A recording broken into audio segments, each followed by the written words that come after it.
Welcome to our channel silent chips channel को आपण मानक स्वागत अच्छे। सबुदिन भाई मुझे नहीं आसी गोटे सुंदर मीठा कहानी आसतु शेष पर्यंत रहीकि मो सहित शुणवे सुंदर कहानीटी। दिनकर घटना गोटे झीटे थिला तार तीनोटी सांग थिले। बहुत ईमानदारी सांग थिले तीनोटी जाक सबुबले झीटीर पाखे पाखे रोते। झीटी जीवन में सब घटना दुर्घटना जितेबले जार साहाय्य दरकार समस्ते आसिकी छिड़ा हो जाते। तीन जन जाक झीटी को साहस और साहाय्य करिथांती। झीटीर जितेबले रोगग्रस्त है से मृत्यु और जीवन सह लड़ुला ताहार प्रथम सांग आसीथिला ताकू देखा करने को। सीए ता सांग को देखिकी बहुत दुख कला आउ ता सांग को कहिला तुमको मिछ कहीकि लाभ कौन?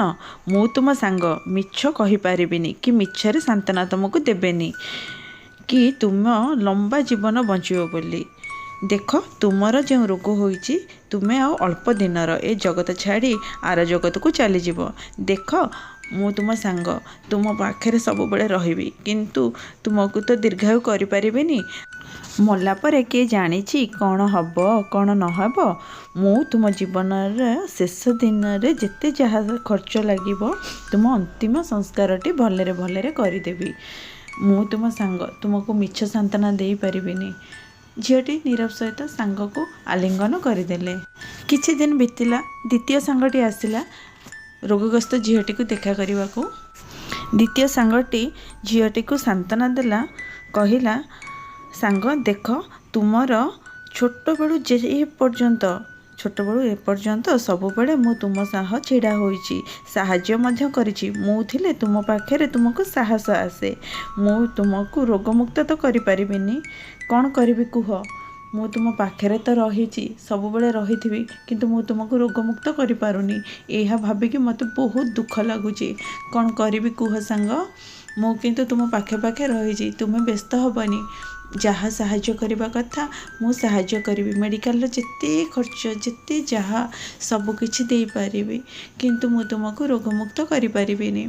एति कहीकि विदाय नहीं गला। शेष आसिले तांकर तृतीय बंधुटी आसिकी प्रथमे तांको आलिंगन करदेले आउ आखिरे बहुत गुड़िके लुह झरीगला भलरे भी खराब रे भी।